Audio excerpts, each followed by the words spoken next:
I was a mother and a housekeeper and a happy worker, cleaning and enjoying my job, being paid more than minimum wage, steady hours, a union member.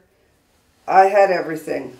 It was beyond my expectations. It was a very good job. The work was less arduous than any job I've had.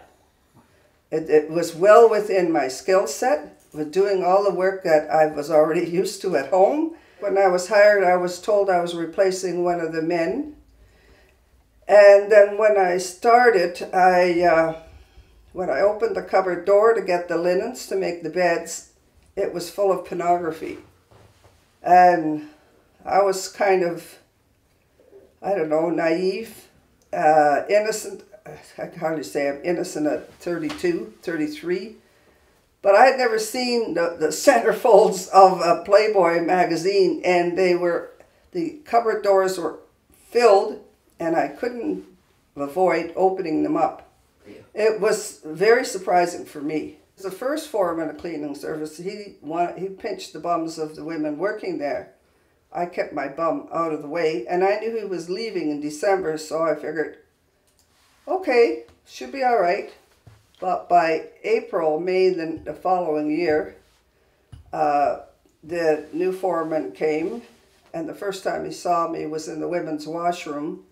There was a little, I guess a little lobby in front of it, but it was my lunch break. And I was of the opinion, and still am, the employer pays you for X number of hours. Your lunch time is your own. And so I was being intruded on my lunch break. That was my time, not his time. And I didn't want to be intruded in the women's washroom lounge because that was for women only. So that didn't make me feel very comfortable because that should have been done on working hours. He didn't like it that when I applied for a lead hand job, which came up a few months later, he yelled at me the day before. First of all, he didn't want me to put the application in. Then he yelled at me before the interview, and because I was getting some supplies, and I said to myself, okay, whose behavior was wrong, his or mine? Not that long after I got the results, and I got in second. But in that time, anyone that was ex-military got a certain number of points for being ex-military. So I had gotten it. Then he said, well, that interview was really hard. And it really wasn't. And I said, well, I'm not that smart, but I didn't know I wasn't that smart. But are they that stupid? It sounds kind of arrogant to say that, but the interview was not that long. It did help that I was a union rep, that I learned the collective agreement, because a lot of the questions had to do with the collective agreement. So I did very well on the interview. I got the position. I was actually on the second. There were 14 applicants. All men. I was the only woman that applied. I didn't know why the other women didn't apply. Maybe they were smarter than me or more knowledgeable. The people that were working at the mess, they were pretty excited, and I was pretty excited, but that lasted about 3 days. I didn't realize it at the time, but I was kind of set up to fail. Do this and you'll be okay. You know, phone the major if things don't go right, that sort of thing. And then the instructions, direction to the cleaners I supervised were constantly changed. So I was told to tell them X, and then the area foreman, between myself and the foreman, said Y. But I was smart enough to know who are they going to listen to, me or the area foreman. So I always backed my cleaners. So that worked out very well. First, the foreman was being nice to me, asking me how I was doing, giving me advice, having me do little projects, that kind of thing. But the 16th of March, I was asked to come into the office, and there he was sitting with a big erection. And I'm thinking, like, what the hell? You know, I figured, what is wrong with this guy? You know, I may as well kiss this job goodbye. And then I thought, No, I got steady hours, pretty good pay, doing work I really like doing, and why should I go? So I said, thanks, but no thanks. Well, he asked me how would I like a piece of tail. Yeah. So then it just kept on going. He kept on bothering me. I was being mean. What's wrong with my moral standards? He looked at me like I had no clothes on. He had me staying in the office extra time. He had me closing the curtains in the office, putting a dinner knife in the door jamb. But I never did it until he told me to do it. I figured I am not volunteering to become a prisoner in that office. And at one point, maybe a month or so down the road, I says, heck, what am I doing in this office? So I decided to get up and go. And he said if I left, he would charge me with disobedience. So, of course, I didn't leave because I only had 2 months left of my probation. I'd already felt I climbed the mountain with all the difficulty that supervising men would have. The men weren't used to having a woman. They weren't used to having a woman that was a supervisor. Some of them told me to get out of the building. It was intrinsic in the position. Like it happened that I guess he was frustrated enough that he thought maybe I didn't quite understand, and he said it. And he also said, without my support, you'll fall flat on your face. So I believe that's frustration on his part. He's the one that signs off whether I pass my probation or not. So I was counting the days. He complained that I didn't phone him, and I thought, well, why would I? Sooner or later he gets a hold of me, so I ain't never going to phone him. And so then I always knew where I was, and then one time he came to look for me. I was working at the fire station. It was embarrassing. Why is the foreman of cleaning services coming here to come and get me? And it was embarrassing not just for me, but for the other people that were working there. So, yeah, it controlled everything. It got bad, and I gave in to some of his demands. There was no intercourse, but intercourse is not the only part of sexual harassment. It's sort of the end part or his goal, whatever it was. Mm-hmm.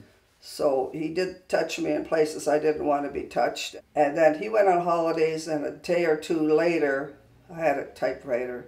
I typed up a complaint to my union and saying that he was sexually harassing me, and to keep it confidential, because maybe he'll stop, because he had said a couple of times he'd stop, which didn't happen. But he took it right to the base commander and showed him, and they had discussions. But there was 3 weeks where he wasn't there, so it gave me time to recover. Came back a week early. I figured, what the hell, I've still got another week of the nut. And he started at it again. So he said I'd gained weight. What do I care whether I gained weight? His opinion was worth nothing to me. So I got up, and as I was going out of the room, I made an oath, because that's what I believe it was, an oath, that whatever it took under the sun, he would never do it to me again. And as time went on, I didn't realize there was so much under the sun. There was a petition put out against me that they didn't want to work for me, of 16 cleaners, and 14 letters of complaint, of which the majority were from him. And I got brought into the office, and I again said I was being sexually harassed. He got up and down off his chair, said he was going to sue me. The major said, or the captain said, well, nobody knows about that, just the 3 of us. It felt like they were just putting me off, but I looked back at my notes, because I am writing a book, and by memory, it really was only a week. And I wrote up all the grievances with the help of my original rep in Kingston, Marie McNeely, for which I'm grateful. And she managed to get some wording from me between crying and everything. So basically, I grieved management decision 2 and wrote up 10 grievances. I didn't know who to give the grievances to, so I gave it to the harasser, because that's all I knew. I could have given it to somebody in the military, but I didn't know that at the time, and they just laughed. But I knew I had my copies, and the grievances would proceed. The grievance reply, it was just the only line that really mattered to me, was that how could Mrs. Robichaud have waited so long, knowing fully well it would mean immediate dismissal? And I'm thinking, so long? So the grievance answers were unsatisfactory. It just turned in here. So I figured, I'm going to the Human Rights Commission. I figured, okay, I'm living in Ontario. Do I go to federal? Do I go to provincial? Well, I'll send it off to the provincial human rights, who then forwarded it to the federal, but I didn't know that. I was vice president of the local at the time. So I was very disappointed, because I'm a strong union activist. We spent 3 years in Hamilton. My husband's from Sudbury, and he was very supportive of unions. I was very supportive of unions. And it was quite shocking. The whole process was shocking. I had to go to the Public Service Commission Anti-Discrimination Directorate. Right. And I wrote her a letter, single-spaced, 5 pages, legal, explaining what was happening. And then she wanted more information. I wrote her another one. I think she wanted more. But I says, this is all you're going to get, because all that is very stressful. All he had to do was stop. That's it. Like, it wasn't complicated. It wasn't like really, you just have to stop, because I asked him to stop. I told him it was unwelcome. It went on as long as it did, because somehow I thought maybe it was my fault. Maybe I didn't say no right. We didn't have that phrase yet. What part of no don't you understand?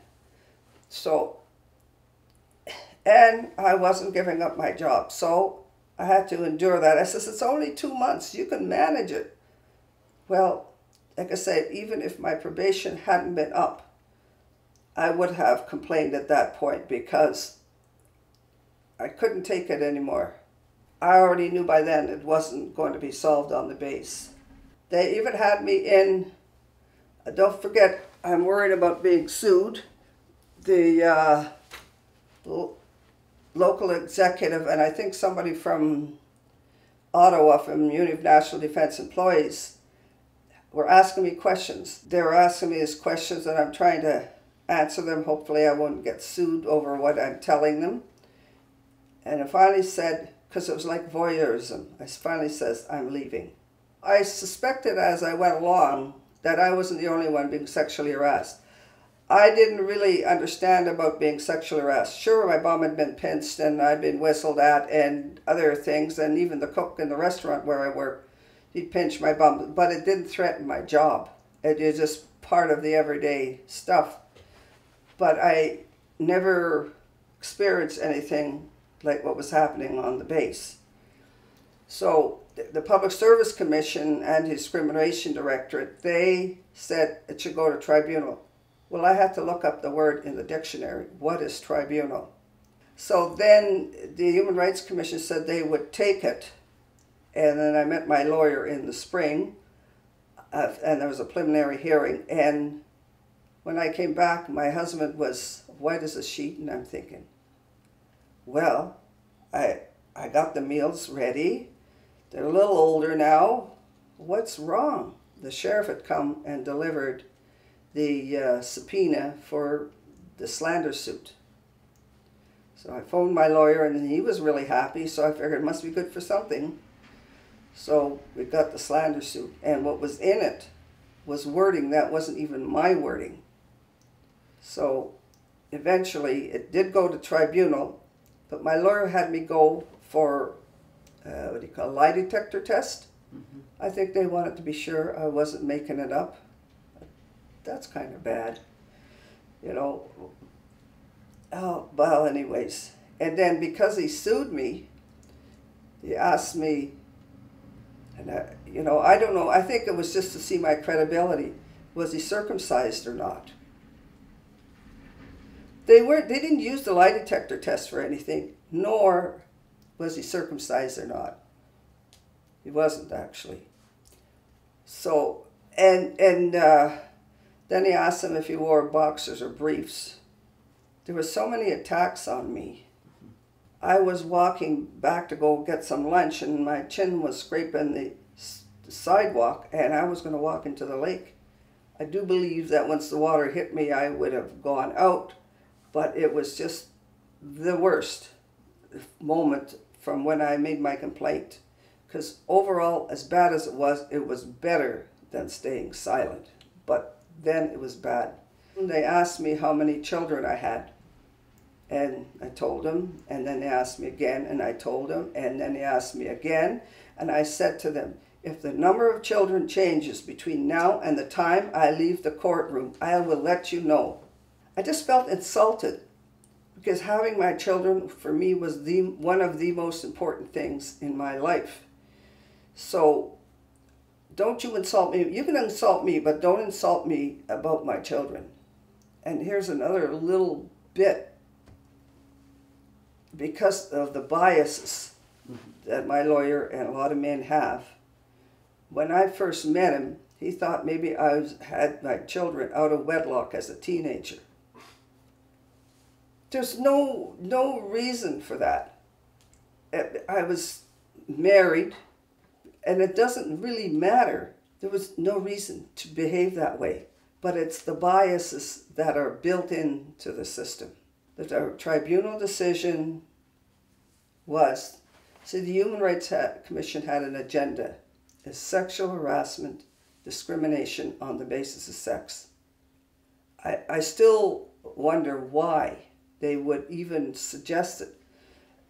Of course it's discrimination, but the Human Rights Commission was happy because the chair said, he believed me. He didn't believe the harasser, but I must have consented. I never consented.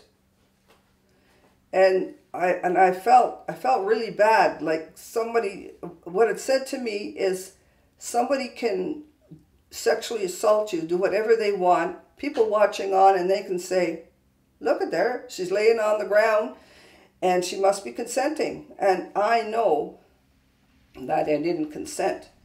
My lawyer tried, not really hard though, to talk me out of it. And he said there was an error in law because he would have known right away I hadn't consented. He was a very skilled lawyer. He had his biases, but he was very skilled. So when my lawyer sent me a bill, we sent the check. I did go to Human Rights and tell them I wouldn't be sued if I wasn't making the complaint. So they did pay half the bill. They should have paid the whole thing, in my opinion. And my lawyer didn't charge a lot. And he said he has said that he subsidized his work because the bills were I felt very reasonable for the quality work I was getting. It's almost 4 years later. I'd already started writing a newsletter. I got in touch with the Ontario Federation of Labour, and I didn't know I could just have a defense committee. So I had the defense committee. I bought a photocopier, and in the 80s people didn't have photocopiers. But if you can fly to Vancouver to a women's conference, well, heck, you can get a photocopier. Up to then, I was just putting carbon paper between all my letters. I was also concerned that this is national defense. I don't know what they are capable of. So I made sure that when I sent a letter out, it didn't just go to them. It went out to several people, so that if something happened to me, then there's something there to show that it wasn't just an accident. At one point, my kids were outside in the trailer because we bought a trailer, and they were sleeping in there overnight, and somebody drove in the driveway, and so they didn't sleep in the trailer anymore. I'm not sure because I didn't see who it was, but they couldn't sleep in the trailer anymore. When I got the first hearing notice, it said Robichaud versus the Queen. So I figured, and Canada, I can't remember exactly what it said. I figured, well, going against Canada, that's a big country, so I better get some buddies to support me. I also kind of knew that National Defense didn't like publicity. So I figured I'd use that. I needed help. And because I belonged to organized labor, I had a place to get help. And just because the union said no, doesn't mean I only asked once. I didn't send them a letter every day. A certain amount of time in between. So after I won at the review tribunal, you know, or even before then, I said, no, it's just me and them. Will you help me? Well, I didn't get any help. So after I won at the tribunal, I went to them again. Also, the women in the union had a committee. They invited me to Ottawa, and they had a dinner to support me. I got $80, although $80 was a lot of money back in the 80s. And I had support. And to my knowledge, they lobbied the national office to support me. And I'm thinking, here we have, I don't know, 20, 30 women can lobby the national executive, and I got support, which I thought that's really good, because it didn't have to, like, hundreds of people didn't have to lobby them. So that helped a lot. So then I was reimbursed for the money I had spent on the tribunal. So that was, it was $4,800. I don't think I got the money back from the slander suit, because I always thought it was $5,000. But it doesn't matter. I got that, and then within a very short time of winning, National Defense appealed it to the Federal Court of Appeal.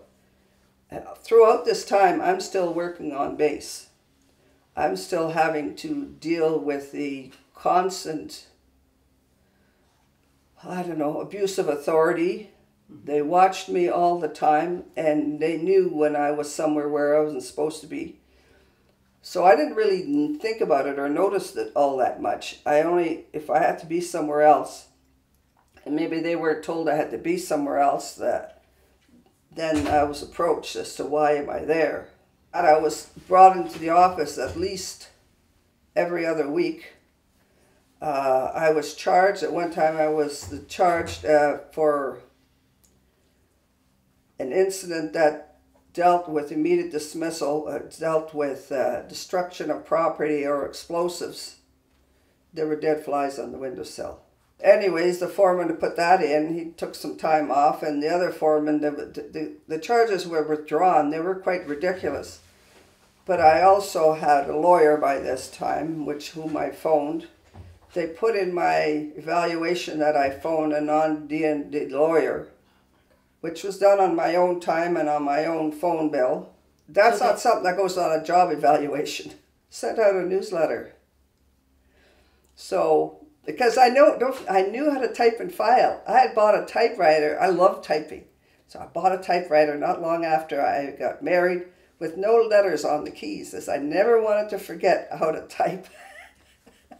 But it was one of those heavy ones. That's why I was able to get up to 9 carbon copies with decent carbon paper. I sent it out to the people that supported me. I sent it out to the media. I sent it out to various unions. I sent it out to members of parliament.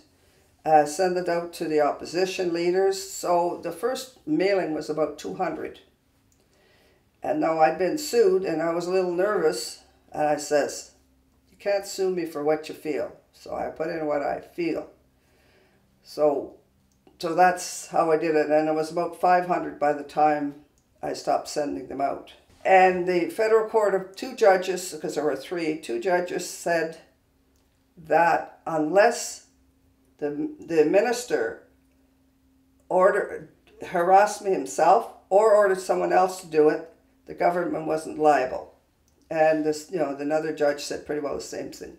But Justice McGuigan said, and he lined up the 4 times I told him what was happening, and he says, the government has to be liable. The harasser can't correct it. The employer has to. So he had a wonderful dissenting vote, and on the basis of that, I appealed. McGuigan's dissenting vote helped a lot, but it was still the wrong decision. How can the employer not be liable?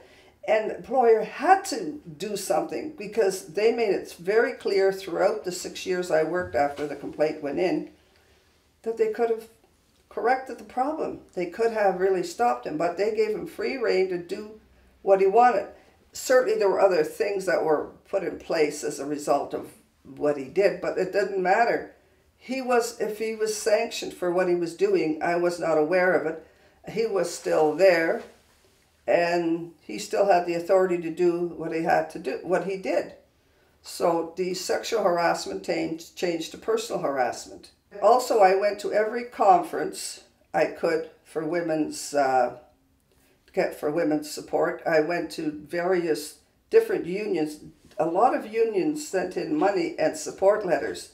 And I'm sorry to say that we had like a vast number of large unions, the CAW, the OPSU, I should really have thought of the whole list, but there were many of them. And my own union, the Public Service Alliance of Canada, was the last one to throw their hat in the ring, which was kind of disappointing. But usually you start at the bottom and you get your support and go up. But seeing as I wasn't getting at the bottom, I worked my way up, and it wasn't until I had that. And I think the newsletter too helped a lot. The women who supported and the newsletter made a big difference. And so I sent them out as needed. And I'm glad, because now I can read all about it. I took lots of notes during all this time, but they weren't concise like the newsletter. The efforts that were made by my lawyer, by the government, by my union to not proceed with it. I'm sorry to say, an executive of the union said, "You've done enough for your brothers and sisters. Don't go further." I'm sorry that happened. So I was on my way, because I was going to have 3 years leave with tuition, to go to school, to go to university, and tuition and books and that. And I had a class to go to, so I said, I've got to go to class. Came home and cried till 2 in the morning and said, it's got to be the wrong decision. So I continued on. My own lawyer told me that there needed to be $1,000 expense, or I guess damages for me to forward. Although I hadn't thought that one through enough, because this was under human rights legislation. Then National Defense said, we don't accept the authority of the Human Rights Commission. I didn't have to be a lawyer. If they accepted it for investigation, they accepted it for the tribunal, the review tribunal, the Federal Court of Appeal. Sorry, it's not cutting it. My local was not someone that I would permit to represent me. So finally, somebody from the national office was told, smarten up, and you've got to represent me, because I was put on leave without pay after an incident, which was a nothing incident. I was told to go and be assertive, and this guy complained, but that was a setup. There were a lot of setups, but I didn't realize how much of that was happening. So there I went off with leave without pay. Somebody had to represent me. I mean, you can't say it's just administrative if the person's not getting any money. So they negotiated this agreement. Never did we talk about giving up my right to leave to the Supreme Court. So at the end I said, here's my agreement, there's your press release. And the way the Federal Court of Appeal decision left it, the employer would never be liable. In my gut, the employer is liable. And there is just no other way to say it. They could have saved me all that grief. I still would have had a good life. I didn't need to have to do all this work. There was certainly expenses involved, all this heartache. If the employer had done what the employer had done by supporting me, by showing some form of discipline, his immediate loss of his job wasn't necessarily what I necessarily had in mind, but something to indicate to the harasser this was unacceptable behavior and you just can't do it. And just talking to the person was not discipline as far as I'm concerned. The Supreme Court said that the employer was liable, And I won my appeal, and it went back to the review tribunal decision, which said the employer was liable and the harasser was liable. And I just say to get this agreement, I want to tell you too what I had to give up. I had to give up my complaint to the Public Service Commission. I had to give up my damages for the harasser, who wasn't working for them anymore, but I wanted nothing to do with him. So whether I got damages from him or not was it. I had to give up my right to go to the review tribunal for damages. And it had to be secret. So it was hush-hush, couldn't go to the Supreme Court, had to give up sending out my newsletter. There was a lot I had to give up. But like I was in the middle of the ocean drowning, so I figured I better get that life preserver, and if they told me to peel potatoes the rest of my life, that's what I'm going to do, until I found out they had no right to tell me to peel the potatoes the rest of my life. So I wasn't done yet. So I moved from North Bay to Ottawa and continued. Also, I was supposed to get a job after the 3 years. The agreement should have said was as per Treasury Board policy, but it was silent. And so that was not a good idea. So I had to wait on the priority list to get a job. Had I not gone back to the review tribunal for damages, I'm positive I would not have got a job. Also, when I moved from North Bay to Ottawa, I was verbally told that I would pay my expenses. When I got there, they said, yes, but you have to go give up your right to go to the review tribunal. And I said, I'll wait. Which I thought was pretty good. So, I was definitely a force to be reckoned with. There wasn't anything they could say to me that would change that. It's not that National Defence didn't believe me, because I do believe they believed me, but they wouldn't do anything. And I wanted employer liability. That was really, really important to me. It was another year and a half before I got a job. And it was a lot of it was hard to get a lawyer to do the review tribunal for damages. My lawyer, in retrospect, he was right. I was getting 3 years leave with pay, tuition, and books, and that sort of thing, which is more than the $5,000 I could have gotten damage from the human rights, through the human rights legislation. So, I can understand why he wouldn't represent me. At the time, he wouldn't represent me to go back to the review tribunal. So I didn't argue with him. He has a right to make that decision. So then I had to find another lawyer, which was not easy. One thought she didn't know about the Public Service Staff Relations Act, so I figured, I'm not paying X number of dollars for you to learn your job. And I just couldn't afford it. And then there was another lawyer that would take it, but then she had another job to do. And then there was one that laughed at me, like I should be real grateful. And then I got a barrister from England, United Kingdom, who had to do her thesis at Queen's University. She eventually did write her thesis, was really good. And she represented me with law students from Queen's University. And they carried the whole thing through. So my agreement is no longer secret. I did get the highest amount for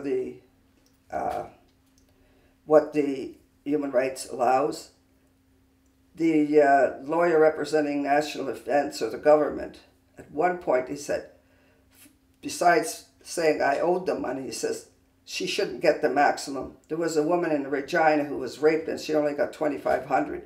And she wasn't, and speaking of myself, I wasn't even hurt.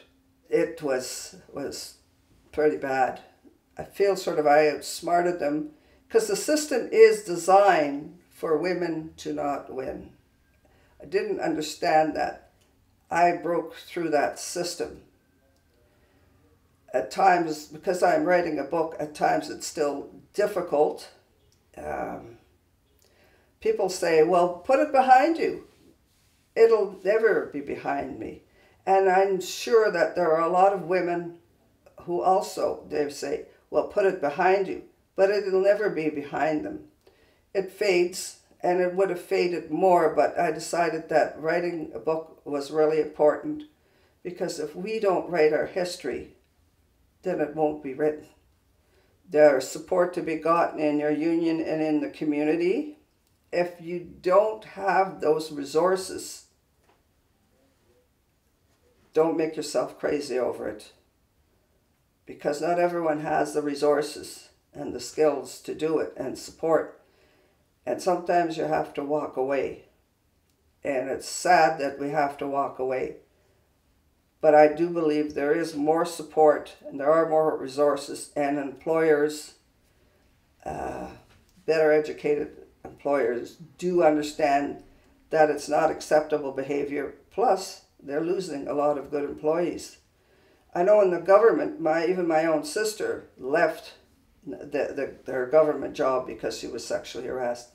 I mean, women can't keep leaving their jobs because they're ignoring, or women won't tell what's happening, because the risk of telling certainly was higher than I expected. And the best thing that can happen is that it is resolved right away, because then it doesn't become such a arduous journey for trying to resolve it. And I do believe, had National Defense dealt with it right away, sat and listened to me, asked the questions, the impact on me would have been so much less.